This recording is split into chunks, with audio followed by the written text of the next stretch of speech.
Hello, everyone, and welcome to a very special episode of Back to the Blockbuster. My name is Gaius Bowling, and I am actually flying solo on this one because I'm just going to talk about some of my memories with a movie that's actually celebrating its 35th anniversary. Actually celebrated on September 18th, and that movie is a little supernatural horror film called Hellraiser, released on September 18th in the States in 1987. It's a film written and directed by Clive Barker and produced by Christopher Figg, and it's based on Barker's 1986 novella, The Hellbound Heart. It also marks Barker's directorial debut, and it is a seminal horror film for a lot of horror genre fans out there. It really kind of comes at a period in 1987 where some of the bigger franchises are starting to get a little long in the tooth. So this is around the time I would assume. So I think Halloween 4 comes out in 1988, a year after this. And then we have like the back end of the Nightmare on Elm Street series with Dream Warriors and Dream Master. And then the Friday the 13th films are also going pretty strong at that point, but they're also kind of getting to the point where they had been around for so long that it was nice to kind of have this new kind of this new take on the genre that felt a bit more adult and not as like franchisey or gimmicky, at least not quite yet. It would eventually become that with the release of several sequels, but this first film is something that felt really different in the time, and I think it kind of continues to stand out more and more each passing year as a horror film that gets better and better with each viewing. In case you guys don't know what Hellraiser is about, it involves a mystical puzzle box which summons the Cenobites, a group of extra-dimensional sadomasochistic beings who cannot differentiate between pain and pleasure. The leader of the Cenobites is portrayed by Doug Bradley, and would eventually become identified as Pinhead in all the sequels, but in the first film he's just listed as lead Cenobite. And even though Doug Bradley's Pinhead, or lead Cenobite for this particular film, it's featured heavily on the posters and all the VHS cassettes and everything, the Cenobites played a very small role in Hellraiser. The real villains of this piece, if you've seen it of course, is a man named Frank Cotton and a woman named Julia. But the actual images of the Cenobites and their very distinct look made them very popular in 1987, and it also made particularly Doug Bradley's lead Cenobite, who would eventually become known as Pinhead, made him primed to kind of lead the franchise moving forward once it kind of became its very own kind of like Nightmare on Elm Street, Friday the 13th, or like Halloween. Little backstory: Hellraiser was filmed in late 1986, and Clive Barker originally wanted the electronic music group Coil to perform the music for the film, but on the insistence from producers, the film was rescored by Christopher Young. Now, this is very, very important move. Even though Christopher Young used some of Coil's themes and reworked some of them in the final score, Christopher Young's score for Hellraiser is probably one of the most distinctive things about the film. It makes it very big, very operatic. It gives it a bit of prestige that really wasn't present in a lot of horror films. I mean, you can look at the score for John Carpenter's Halloween, which is, in a league of its own. It's very definitive, but there is just something a little higher class about the Hellraiser score. And I'm not saying that it's necessarily better than like the Halloween score or Nightmare on Elm Street or anything like that, but it does give the film a more distinct, more adult vibe that was probably missing from a lot of horror films kind of back in the day. And quick little overview. Since the release of Hellraiser, the film is kind of been major critics have been divided on it. They've grown a bit on it in recent years after rewatches, but it's received mostly general pretty decent, solid praise. Initial reviews range from Melody Maker calling it the greatest horror film ever made in Britain, and then Roger Ebert, the guy with the thumbs, he called it a bankruptcy of imagination. So as you can tell, the critics were very divided on this one upon its initial release. And of course, like most films that proved to be successful, it was followed by a lot of sequels, 9 so far, and the first 7 of which featured Doug Bradley reprising his role as Pinhead. And we also have a reimagining coming to Hulu on October 7th, which released its trailer just this week. Actually looks pretty good. And I also hear that Clive Barker is involved with a TV version as well for HBO Max. That was announced a long time ago. I don't know if that might have fallen into development hell with the whole Warner Brothers Discovery merger and everything. But I believe David Gordon Green was also involved with that too. David Gordon Green, of course, resurrected Halloween and gave us, Halloween 2018, Halloween Kills, and the soon-to-be released Halloween Ends. And he's also behind the upcoming Exorcist film as well. So if David Gordon Green gets to be involved in this Hellraiser series, he will have his hand in so many different parts of the horror genre and that's kind of pretty unheard of, but it's actually pretty cool because he's done some pretty decent things so far with the Halloween film. So we'll see what he can do with a possible Hellraiser series and the other stuff he's working on moving forward. The general plot of Hellraiser, basically a man named Frank Cotton in Morocco. He's a hedonist and he buys a puzzle box, and the puzzle box is, as he's told, opens the door to a realm of otherworldly pleasure. When he's at home in the attic, he solves the puzzle box, and all of a sudden these hooks and chains emerge in the attic, and they begin tearing his flesh apart. And then a black robed figure, which we will learn is eventually the lead Cenobite, who will be known as Pinhead, resets the puzzle, and the room is restored back to normal. Later, as we get out of that opening, Larry's brother Frank is moving, Frank's brother Larry is moving into the same house, and he intends to rebuild it because he is in a relationship with his second wife, Julia.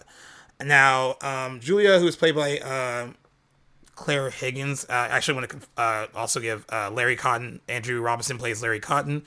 Sean Chapman plays Frank Cotton. And then you'll learn later when Frank comes back after he's resurrected, skinless Frank, or Frank the Monster, is played by Oliver Smith. And then, of course, Claire Higgins, who is amazing in this film, plays Julia Cotton. Frank is unaware. We learn through flashbacks while they're in the house that Julia had a sexual affair with his brother Frank before her wedding with Larry. And this is all kind of done in a really really great sequence in the film where they're she's reliving Frank coming to the house and Larry's not home. He's there to see his brother, but then he ends up seeing her, and she's kind of reminiscing about his first sexual encounter with Frank. And at the same time, Larry and the movers are trying to move this bed up into the bedroom, and as the kind of the intensity of the sexual encounter grows from her flashback, so does the intensity of Larry trying to get this bed up the stairs, and eventually his hand is cut while he's moving the furniture, and his blood drips on the attic floor. And what ends up happening, unbeknownst to Larry and Julia at first, is that the blood dripping on the floor resurrects Frank in a very ghoulish form. He does not look like he did at the start of the film.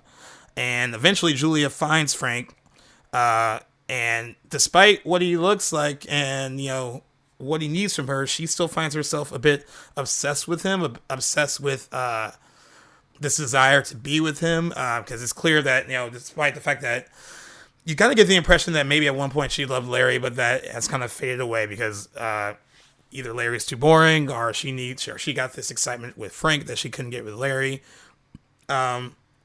Eventually, Julia agrees to help restore his body so they can run away together, and the only way for them to restore his body is for Julia to pick up men, which she does in bars, and bring them back to the attic so that Frank can drain their life, which will regenerate his body. And Frank explains to Julia eventually about the stuff with the puzzle box and the things that he saw, and what the Cenobites kind of showed him about all these carnal pleasures.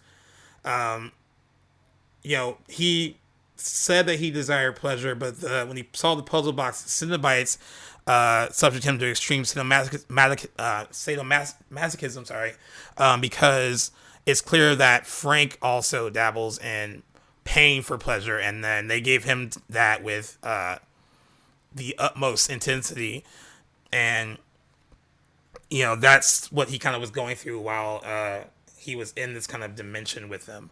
Also, kind of going on in the other parts of the story is that Larry has a teenage daughter named Kirsty, who's played by Ashley Lawrence, and I want to give credit to Ashley Lawrence because I think when it comes to the final girls for a lot of these movies, Ashley Lawrence gets ignored a little bit because she doesn't have the same spunk as like a Heather Langenkamp in Nightmare on Elm Street, who played Nancy, or this instant vulnerability, like you want to care about them thing that Jamie Lee Curtis has as Laurie Strode in Halloween.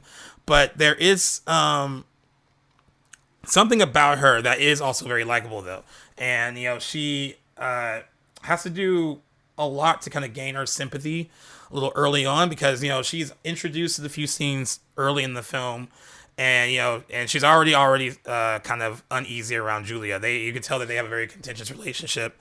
And, eventually she will discover what Julia's doing. But there aren't a lot of scenes that kind of build up to Kirsty kind of being the main focus of what's going to be happening in the later part of the film. But I think Ashley Lawrence does a good job of making you care about her and giving Kirsty a bit of that final girl strength that we kind of want from these characters in like films like this. So, eventually Kirsty catches Julia bringing a man to the house and follows her to the attic. And she also finds her Uncle Frank there, who is, definitely doesn't look like he did when she knew him back in the day. She eventually sees that she grabs hold of the puzzle box and sees that Frank really wants it. And she realizes that it's something that's very important to him and clearly he needs it. So she ends up throwing it out the window and she's able to escape and she grabs the puzzle box. And eventually she collapses from all like the trauma of everything that she's seen. And when she awakes in the hospital, she ends up summoning the Cenobites while she's trying to solve the puzzle box. This is when the lead Cenobite, Pinhead, in probably one of their... it's the introductory scene, basically. We do get to see them in the beginning a little bit, but this is the first time we see all of the Cenobites in the scene, and it's probably one of the most iconic horror movie scenes out there. It's just a few minutes of like them explaining to her that they are perceived both as angels and demons, but they are simply explorers of another dimension seeking carnal experiences, and they can no longer differentiate between pain and pleasure. They eventually attempt to force Kirsty to return to their realm with them, but she informs the lead Cenobite that Frank has escaped them and that she could lead them to him. And they agree to spare Kirsty and recapture Frank instead, with the condition that Frank must confess to escaping from them. Eventually, Kirsty returns home, and if she finds that Frank and Julia have actually killed Larry, her father, but she doesn't know that at first. When she goes to the house, she's trying to convince her father, who she doesn't know is now Frank, because he's fully rejuvenated after draining Larry of his life, that Frank and Julia are trying to kill him. And then eventually she kind of figures out that they've killed her father, and the man posing as her father is none other than her Uncle Frank. But eventually she gets Frank to admit that he did escape the Cenobites, and the Cenobites appear, and they are not fooled by the deception of him looking like Larry. And they eventually tear Frank apart with these chains, and like it's a really intense horror movie scene. The whole like Jesus wept moment towards the end of the film is a very I was looking on Twitter today, actually someone listed as one of their like profound scariest movie moments, watching the chains like rip his kind of stretch his face apart and then have him say Jesus wept before the chains completely rip him apart. Eventually though, they renege on their deal with Kirsty and they want to take her as well. Eventually, Kirsty does figure out how to solve the puzzle and send them all back to their dimension, back to hell. And and eventually she throws the puzzle box into a burning kind of fire. And this vagrant who has been stalking Kirsty throughout parts of the film walks to the fire and retrieves the box before transforming into a winged skeleton-like creature and flying away. And then eventually the box ends up with the same merchant who sold it to Frank at the beginning, and he offers it to another customer, which kind of shows that this is an ongoing kind of cycle where this merchant's, going to ask them, what is your pleasure? And then once they solve it, the Cenobites will essentially give them what they want, but since they can't really tell the difference between pleasure and pain anymore, the lines are very skewed as far as like what all these people's desires are. Just a little bit about how I first saw this movie. I was probably too young to see Hellraiser. I was about maybe 5 or 6. And the only reason I did see it because I used to peruse the horror movie section of the video store, and the VHS copy has an image of Pinhead on it holding the puzzle box, and it's a pretty gripping image. Even if you're a kid, it intrigues you. You want to check it out.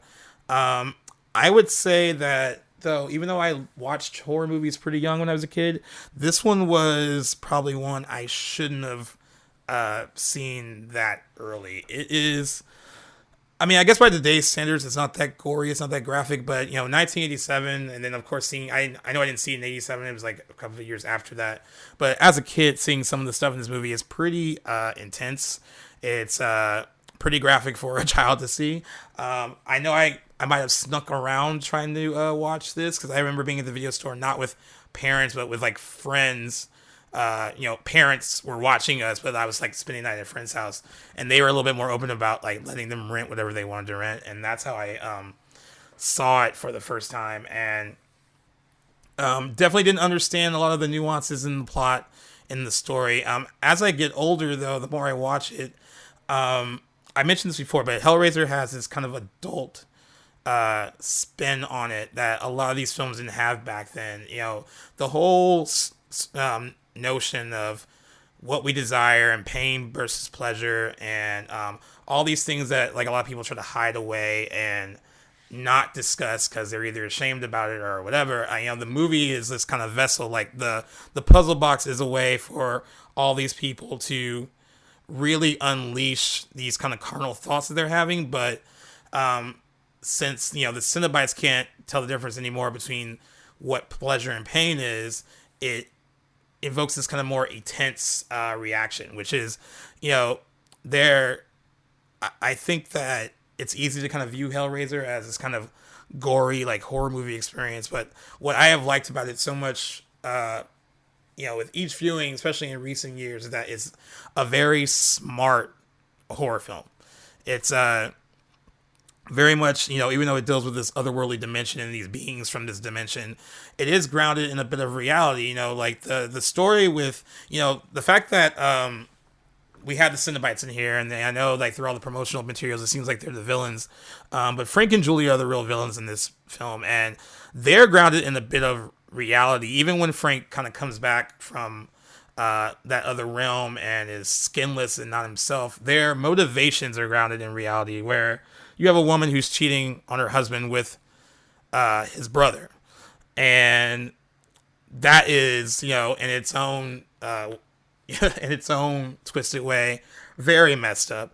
But you also have, a woman who is bored, who is seeking something that she's not getting from Larry. She's getting this from Frank, and she's willing to go to all the necessary means to achieve this kind of like pleasure or excitement that she's not getting from her normal life. The fact that she's willing to even kill for Frank kind of shows what she's what she really wants. This kind of mundane, like the life that she was going to live with Larry when they were moving into this house at first was, I feel like she was willing to accept it, but now that she has a way out, she's willing to take it. Even though at the beginning when she first sees Frank, she's shocked. She kind of rejects it at first, but she is very quick to want to do this because, of this one encounter that she had with him. And, that's the crazy thing too, is that this is one encounter that she had with Frank, and it left something on her that she couldn't really escape, and it stayed with her. And the fact that she's willing to upend her life for it these kind of things you kind of hear in like true crime stories, like these things do exist where, people get caught up in these like affairs, and all that, and affairs of the heart and everything. And, things start to go awry when they're like, okay, now this person that I'm with is in the way of like me achieving this new form of happiness. And that is where Julia is at. Now, Frank is using Julia. Like you kind of see that later in the film too, with how her part of the story is resolved in the end. Frank doesn't love Julia, but he knows that she's a means to an end, and that he's already convinced her to sleep with him when he first meets her. And the fact that she's willing to do this for Frank, looking the way he is now and coming where he's coming from, where he's coming from, he knows that he can manipulate her and that he can use her for his gain. Now, if she was going to kind of still, if the complications with Kersey finding out wouldn't have happened, I'm sure they probably would have maybe gone off together and lived some kind of crazy life. But I think the fact that Kersey gets involved and like now like this person knows, and there's all these other complications, I really think Frank was willing to do whatever he needed to do to survive, basically, even if that was without Julia. Julia is a means to an end. Now, Julia, in her own way, cares deeply about Frank, but it's clear that Frank doesn't really care about her. And, that's kind of the bare bones of the actual story. This is just like some backstory on like how it was made. The movie was funded by New World Pictures for $900,000, so this is on the cheaper side of horror movies. The film was originally made under the working title of Sadomasochist from Beyond the Grave. And Clive Barker also originally wanted to call the film Hellbound, but producer Christopher Fick suggested Hellraiser instead. And I mean, it's a much catchier title, I would say. And then, of course, with the sequel, they ended up compromising because the sequel is called Hellbound Hellraiser 2. So they ended up compromising a bit on that with the sequel. And as far as the filming, Clive Barker spoke very fondly about the experience in something called the Hellraiser Chronicles. He said that his memories of the production were of unalloyed fondness, and that the cast treated my ineptitudes kindly, and the crew were no less forgiving. He admitted that it was a first-time director, that his own lack of knowledge on filmmaking, and that that kind of had its issues, but because he didn't know the difference between the 10 millimeter lens and the 35 millimeter lens, but he kind of learned along the way, and they were willing to kind of learn with him. It's also interesting to note that after filming, New World convinced Barker to relocate the story to the United States and make it more of a broader film in the States, because this was a British horror film at first, taking place, in London. But they told him to relocate the story to the United States, and that required him to overdub and remove some of the English accents, which you can kind of see in the film. There is some overdubbing for some of the characters. Andrew Robinson and Ashley Lawrence are both American, so they use their American accents. And of course, Claire Higgins has already had an accent, so they will actually use hers because, Larry, that's how he meets her. He meets her over there. But instead, everyone else was kind of overdubbed with American accents to make them feel more accessible in the States. Doug Bradley, who plays the lead Cenobite, like I said, they play a very minor role in this film, even though they're all over the promotional materials. But talking about what Doug Bradley does with the part, there is a certain regal presence that he has as Pinhead. I wouldn't call it frightening, but it is imposing. And in his delivery of the lines, there's some really classic lines. The whole like, "We'll tear your soul apart," or "Spare us your tears. It's a waste of good suffering." Like, Doug Bradley delivers these lines like on the Shakespearean level, which kind of again adds to the more like adult prestige thing that this film has going for it. I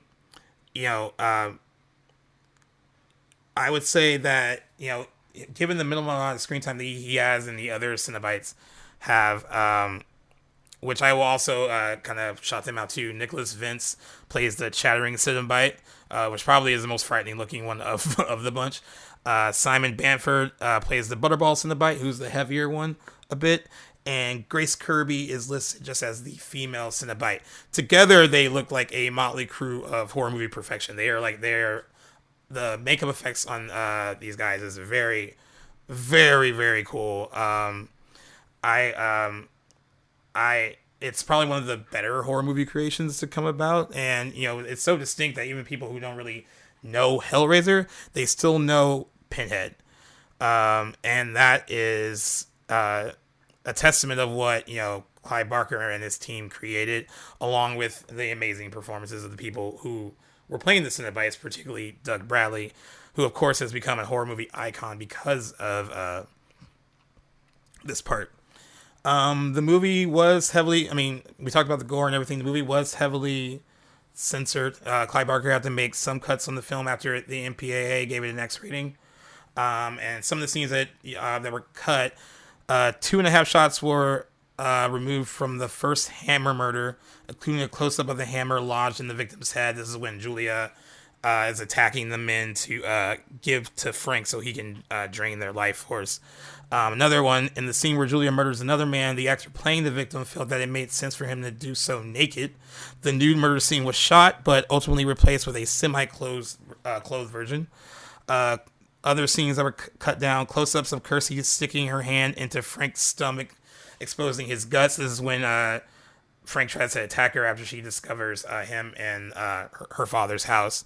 And then there's a longer version of the scene where Frank is being torn into pieces by the Cenobite's hooks. The final shot where his head explodes and his brain messily splashes out was also cut so they can get an R rating. In an interview for Sam Hain magazine in July 1987, Barker mentioned some problems that censors had with the more erotic scenes in the film as well as some of the sex scenes. And he said, well, we did have a slight problem with the eroticism. I shot a much hotter flashback sequence than they would allow us to cut in. Mine was more explicit and less violent, talking about the flashback sex scene between Frank and Julia. They wanted to substitute one kind of undertow for another. I had a much more explicit sexual encounter between Frank and Julia, but they said, no, let's take out the sodomy and put in the flick knife. So the reference to the flick knife is that Frank has this knife that he takes out to cut off Julia's top. And he also uses it a lot in the film as well. And I'm guessing that there was a lot more sodomy and a lot less of the flick knife. So that also had to be cut down in order for them to get an R rating. And he also said that the seduction scene between Julia and Frank was initially a lot more explicit. He said, we did a version of this scene which had some spanking in it, and the MPAA was not very appreciative of that. He says, Lord knows where the spanking footage is. Somebody has it somewhere.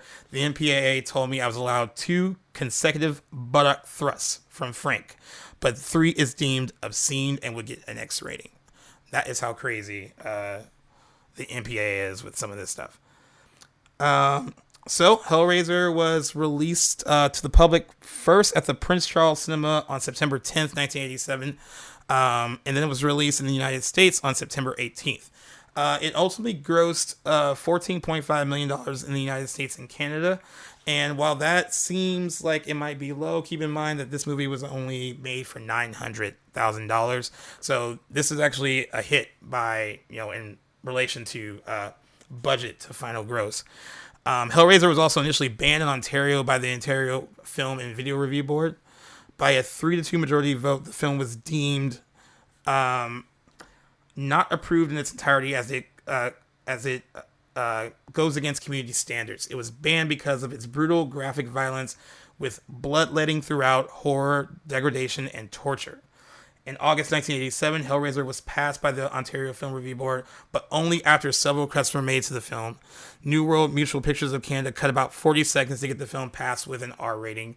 35 seconds of an extended torture scene featuring hooks pulling apart a body and face were removed, as well as a scene of squirming rats nailed to a wall. And that was all, so everyone in Canada could see some version of Hellraiser. Now, the critical response to Hellraiser, it's a bit of a mixed bag when it comes out. Some reviews in the United Kingdom, like Time Out London, referred to the film as Barker's dazzling debut and said he creates such an atmosphere of dread that the astonishing set pieces simply detonate in a chain reaction of cumulative intensity, and concluded that the film was a serious, intelligent, and disturbing horror film. The Daily Telegraph said that Barker has achieved a fine degree of menace.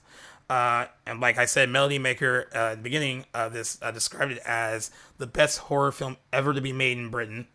Kim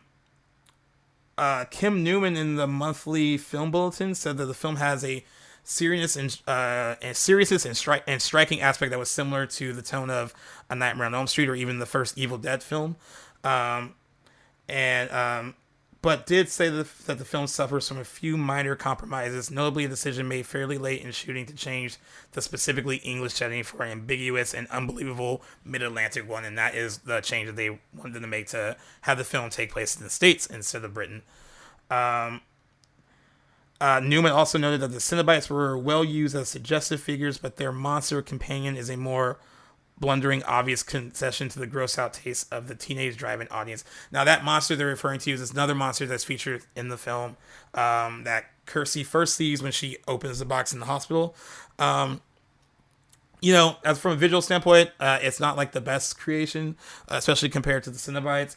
I think it's effective enough for something that was made in 1987, but it's not necessarily the film's finest hour, but I also don't think it hurts anything as well. Now, in the United States, the New York Times said that Barker cast singularly uninteresting actors while the special effects aren't bad, only damp. The Washington Post referred to it as a dark, frequently disturbing, and occasionally terrifying film, but also argued that Barker's vision hasn't quite made the conversion from paper to celluloid. There are some weaknesses, particularly the framing of close-ups and the generic score. Gotta disagree on that. I think the score is great by Christopher Young. And he goes on to say, but there are some moments of genuinely inventive gore. He also states the film falls apart at its climax, degenerating into a surprisingly lame ending full of special effects and triumphant good. Now, Roger Ebert, we talked about his review earlier in this, but he gave the film 1.5 stars out of 4 and deemed it as a jury piece of goods. Let me start that over. He deemed it as jury a piece of goods as has masqueraded as horror in many a long, cold night. This is one of those movies you sit through with mounting dread as the fear grows inside you that it will indeed turn out to be feature length. And that this is a movie without wit, style, or reason, and the true horrors that actors were made to portray and technicians to realize its bankruptcy of imagination. Have to disagree with Mr. Roger Ebert here. He wasn't always right, particularly when it comes to horror movies. I respect that he loves stuff like the original Halloween. He was a big fan of that. Of course, he's a big fan of Psycho. Also a big fan of Wes Craven's Last House on the Left. But with some other horror films, it seemed like he wasn't always consistent with his criticisms. And I kind of feel that way a bit here. Of course, he's no longer one of us, but I wonder how he would feel about looking back on this film like now compared to when he first saw it in 1987. Variety gave it a good review and said Hellraiser is a well-made, well-acted horror film, and the visual effects are generally handled with skill. With all the newer reviews that have come out since 1987, with the Rotten Tomatoes and everything, Hellraiser is actually has a 72% approval rating based on 50 critic reviews, with an average rating of 6.5 out of 10. The consensus reads, elevated by writer-director Clive Barker's fiendishly unique vision, Hellraiser offers a disquieting and sadistically smart alternative to mindless gore. And then in the early 2010s, Time Out conducted a poll with several authors, directors, actors, and critics who have worked within the horror genre to vote for their top horror films, and Hellraiser placed at number 80 on their top 100 list. In the wake of the film coming out, of course, it spawned several sequels. And I think Hellbound Hellraiser 2, not to get too into it because it's not that film's anniversary, it's fine. I think it has a similar distinct style to the original film. It kind of meanders on a bit. It is really gory. I think it's actually gorier than the original. It is cool that Ashley Lawrence gets to be more center stage in Hellbound Hellraiser 2. And we do get more of the Cenobites. We don't get too much, which is good. We do get a little bit of a backstory about how they came to be inside the box, at least some of them, particularly Doug Bradley's Pinhead. They're still not the main focus. They do get a bit more screen time.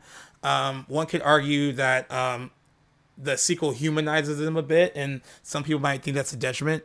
I don't in particular, especially if I just kind of view one and two as its own thing. I kind of feel like it's a nice little bookend to what we learned about them eventually in the sequel. That they were once people too, much like Frank was before he got sucked into their realm. So I actually think humanizing him a little bit didn't really degrade the fear factor. I think it just added a little bit of nuance to the characters. The sequels after that have been a wide range of so bad they're good to just plain bad. I think it's I've talked about what is the most inconsistent horror movie franchise. Other than the Texas Chainsaw Massacre, I think Hellraiser is probably one of them. I don't particularly love a lot of the sequels after 2. I can tolerate 3. But after that, I kind of lose it a little bit. Hellraiser Inferno which is actually directed by Scott Derrickson, who would go on to direct Doctor Strange and Sinister and the Black Phone, does have some interesting ideas, but I think that's because Scott Derrickson had a lot to do with the creative direction of that, and you can kind of tell he was going to using some of these filmmaking techniques that he would expand upon and make better in some of his future projects. But other than that, the sequels have all been a bit of a mixed bag. I've never really it's never really lived up to the promise of the first 2 films, particularly the first film, at least for me. The film, of course, like I mentioned earlier, in April 2020, it was confirmed that David Bruckner was going to direct a remake. And that remake is actually was acquired by Hulu in May 2021 and will be coming out on October 7th on the streaming platform. The trailer came out this week, actually, and the trailer is actually pretty good. I'm actually looking forward to what they do with it. I hope that it kind of, I guess for me, you can't really go anywhere but up because the sequels aren't really that great, and like a reimagining of what Clive Barker did in 1987 might actually be something worth kind of exploring and looking into, I think. But yeah, this is just like my quick little experience with Hellraiser. It's the original is still one of my favorite horror films. It's one of the horror films that I think every time I watch it, I find more and more to like about it. It's a really strong debut from Clive Barker. And for wherever the sequels gave us, if it doesn't really diminish what Clive Barker was able to achieve with that 1987 film, it still stands up as a true standard of the horror genre. And I think he should be proud because 35 years later, I think it's still being rediscovered and still being looked at and dissected a bit. All its themes about pleasure and pain and sadomasochism and desire. Like, there's a lot of stuff going on in Hellraiser that is a bit more than what's on the surface, and I think that is what makes it timeless, because these themes still carry on today. There are a lot of people that are still kind of struggling with what is their true pleasure, what is their true desire, and Hellraiser makes you kind of look in the mirror and kind of see what that is, and it's a very unflinching look into what that is. And I don't know, I just think that it still holds up 35 years later. I would love to hear what you guys think when you guys hear this episode. This is actually my first solo episode too, so I hope this actually went well. I hope it was interesting enough for you guys. As always, you can listen to Back to the Blockbuster across all of our various podcast platforms, including Spotify, Apple Podcasts, Google Podcasts, Good Pods, or wherever you get your podcast fix. And as Jack would say, I'm not as good as he is, so I'm just going to say, please do your homework assignment, and if you have the time, rate, listen, subscribe, give us a review, let us know what you want to hear, let us know what you're enjoying, let us know what you're not enjoying. And, the Back to the Boxer is also growing and evolving. There's been a lot of changes, and we'll kind of get into those next week. But it's still something that is still really fun for us to do. And these kind of special episodes kind of get us to break up from the monotony a little bit of just covering like the news. So I really hope you enjoyed this kind of look back with me about my experience with Hellraiser. And I hope it kind of allows you to reflect on your experience with the film. And like I said, it's look at it again, with the lens of it being a 35-year-old horror movie, released in 1987, and look at it from that lens and just see how well it continues to hold up. And I think you'll be pleasantly surprised. So until next time, guys, peace.